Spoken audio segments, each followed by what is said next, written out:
What's going on, boys? Michael here. Today I'm just going to be going through some of the questions that you guys have asked in the Discord. But yeah, if you guys don't know me, my name's Michael. I'm currently scaling my brand here in Bali, and yeah, in our first year of business, we've done over $1.5 million, and yeah, currently scaling, currently still growing. So if you guys want to have your questions answered in a video like this, make sure to join the Discord in the link below. And yeah, let's get into it. All right, so the first question I got here is scenario type question. Let's say you've been testing a bunch of products, dropshipping fulfillment, and something finally gives promising results on day one, which is a few sales with a $50 ASC.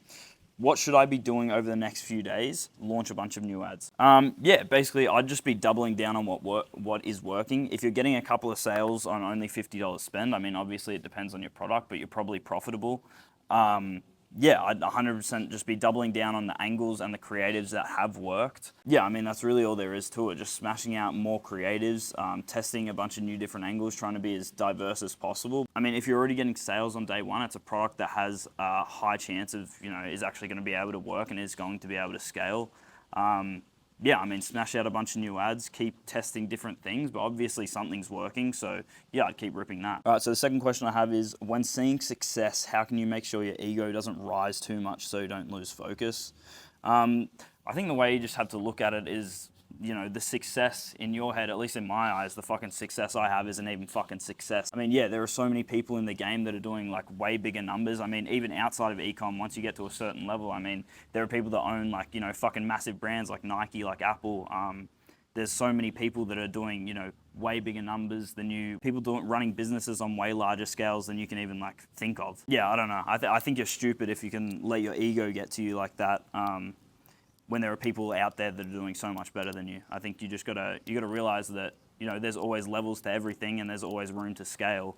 You just have to find where that is. So another question, when scaling on Meta, when ROAS is good, example 3 or 4 each day, is it good to double budget to 200 or 400? Or raise it by a certain percentage to not disrupt Meta's algorithm? What we did when we first started scaling, when we had set budgets and weren't running cost cap, we set a rule basically that we would boost our budget 20% every day that our profit was over a 10% margin. And yeah, you basically just rip that until something breaks and then you fix what is broken, right? So realistically, it's probably going to be creative. So you just, you keep on pumping out better creatives that work, more tested, more proven creatives. And yeah, just continue to pump it up 20% every time your profit's above 10%. That's one way you can go about it. I wouldn't be scared. I mean, if you have a 3 or 4 ROAS and your profit margin is massive, I wouldn't be too scared to just double your budget like that, especially under like $1,000 spend. Yeah, it's not really going to fuck with anything going from $200 to $400 spend. It's not a massive jump in the grand scheme of things. So I wouldn't worry too much about it. But yeah, if you want to be on the safe side of things and you're scared of losing money day to day, you can, yeah, do what I was saying before, just boost it by 20%. Yeah, every day that, is profitable. Or you can set those parameters yourself if you want to, have it on lower profit. Say you want it to be 5% profit and that's your goal, then, up at 20%. Or you want it to be 30% profit, then up at 20%. I mean, it's completely up to you.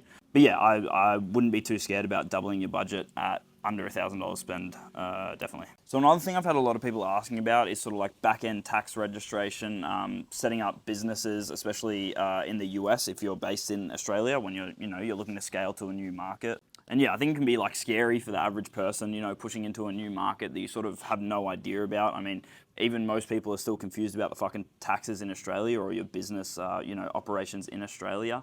And then, yeah, moving into another country can be even more confusing and you really have no idea what's going on. And yeah, if you get into legal trouble in another country, it's probably a lot more fucked. Your lawyer fees are going to be way worse. So as we scale into the US and, launch our business there, we've been using a platform called Doula that's allowed us to, set up an LLC like within minutes, basically completely hands-free. You really have to do nothing. They do it all for you. And yeah, you can do it without residency or citizenship in the US, so you don't actually have to be there, and it allows you to set up your business and company structure in the US from abroad. They also help you to register for sales tax and get a reseller certification if you need it. And yeah, basically it's just a super streamlined way to, make sure that you're completely compliant, completely legal in another country that you're, probably not as well researched in. And yeah, that was the case for us. I mean, I knew nothing about US tax law nothing about setting up a business there. And, you know, Doula has made that transition so much easier for us. They also offer bookkeeping software that makes it super easy to have a handle on all your cash flow and you know, profit and loss and that sort of thing. And yeah, they've been nice enough to give me a discount code. So if you guys are interested in that sort of thing, you're looking to scale into the US market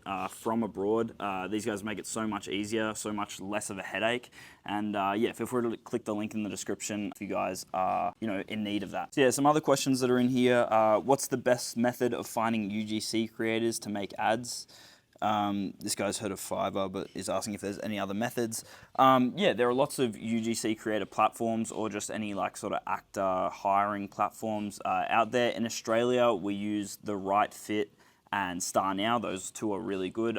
In America, there's Backstage, which is basically Star Now, but in America. Yeah, these places are great for finding all different types of UGC creators. Also, if you're looking to hire people for podcasts or street interviews, that sort of thing, these places are really good to find people like that. Yeah, sometimes they're a bit more expensive than, you know, if you're looking on Fiverr or if you're just, you know, scrolling through TikTok or Instagram or something. But yeah, these platforms, super reliable.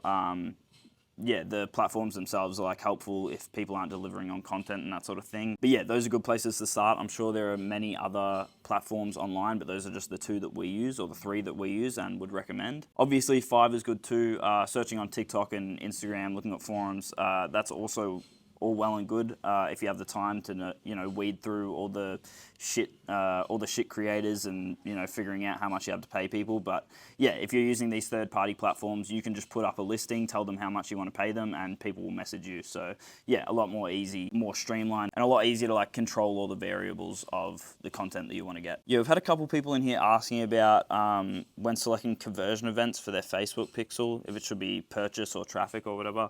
Yeah, basically it should always be purchase. There's literally no point in optimizing for more engagement or more traffic or whatever. Literally purchase is the only thing that matters. I mean, that is the end goal. You want the people to buy. Facebook knows who is more likely to buy and who's more likely to just look at your website.